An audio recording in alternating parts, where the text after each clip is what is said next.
Hello, good morning viewers. Magandang umaga po.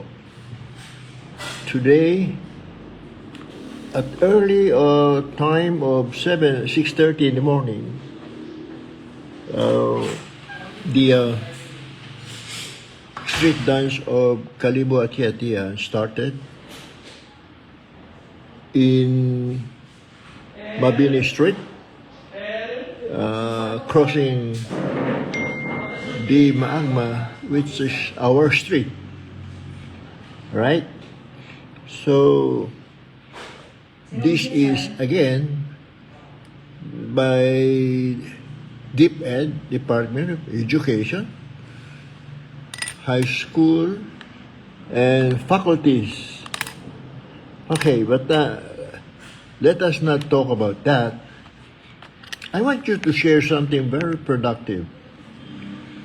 I want you to know why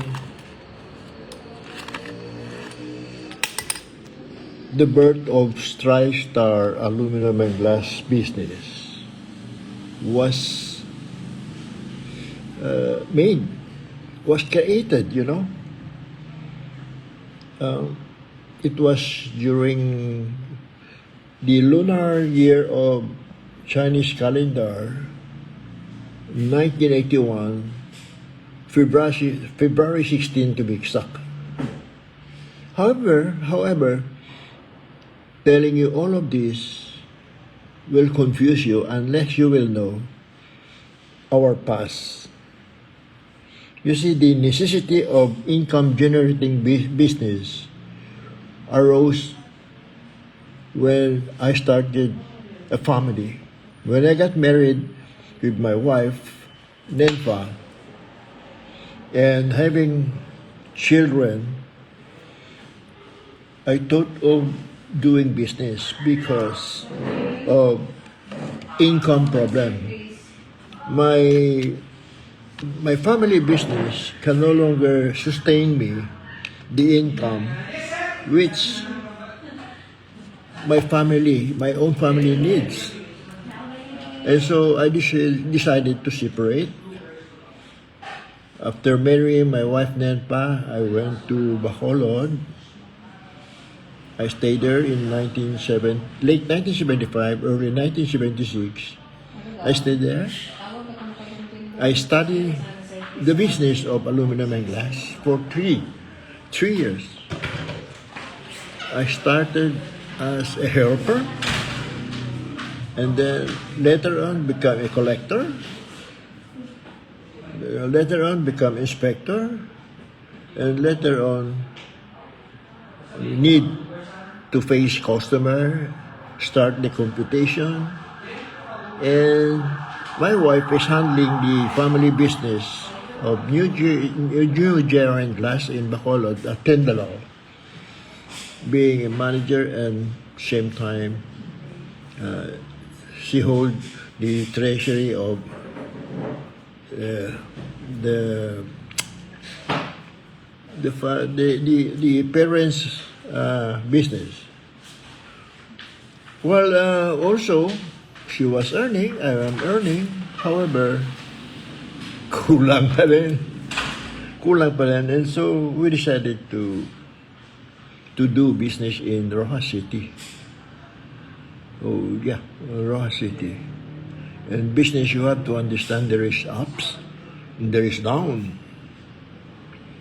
You know, we are so kapal na mukha those times,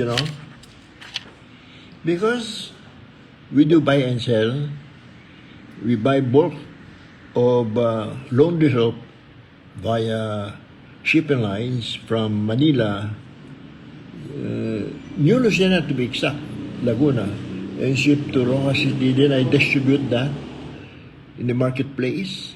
My wife then make a collection. And so it goes that way for about a year or two. And then after that, we carry the chicharon. There was an uncle of her that doing a Chinese way of chicharon in Bacolod. So we bought from Bacolod And then we distribute again in market, public market of Rojas City, but the Bagong Lipunan, to make the needs, to meet all our needs in establishing a family. Until such time that we meet a neighbor in Bacolod, which owned a cooking oil company in Laguna.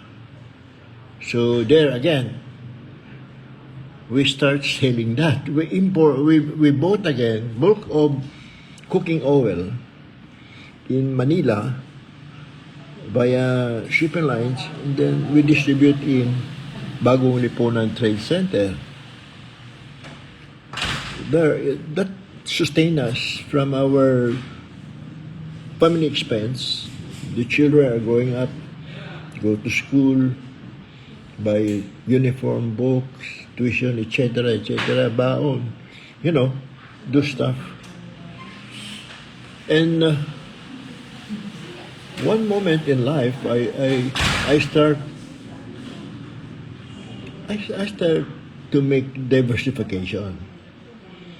Yeah, although it is a knowledge that we have to learn. But,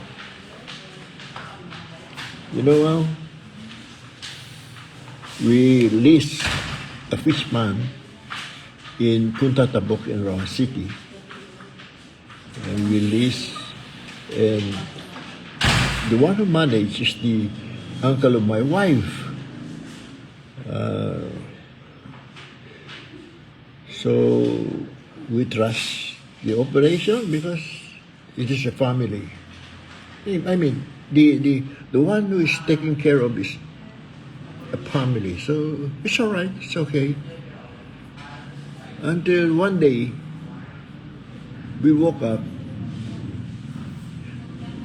early as about 2 in the morning. Somebody called us up to go to the fish pond because there is something wrong.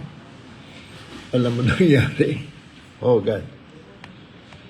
Nakalimutan, siraduhan ang pamuerta. And so lahat ng tubig lumabas ng fish pond, yung naiwan lahat mga sibling na bangos, maliliit. I feel dismay because really it's a loss. If it happened like that, means it's a loss. So maaga-maaga, 4 o'clock in the morning, punta kami ni Mrs. Lipunan again. Pinilit namin ibenta kahit magkano na lang, just to retrieve some losses, to protect our interests. So, that is life. Ang ambition ng tao kasi, sometimes, it is necessary for us to learn something. Doon ko natutunan na ang agriculture is really not our line of business. So, however, the ambition is very strong that we did go into that. It was learned, and with that, we decided to establish TriStar Aluminum and Glass kasi we understand this kind of business is our line of business. Since my wife has their own business like aluminum and glass, so from there we learn how to operate, and so we decided to open. Yun lang muna. Exciting. Yes, it will be exciting. Maintindihan nyo yan. Tomorrow, I'll talk about how TriStar Aluminum developed. Right? Thank you for listening, viewers. Salamat po. At least you understand my life, my family life, and how did we prepare, how did we survive. Thank you so much. Bye-bye. See you. Love you all.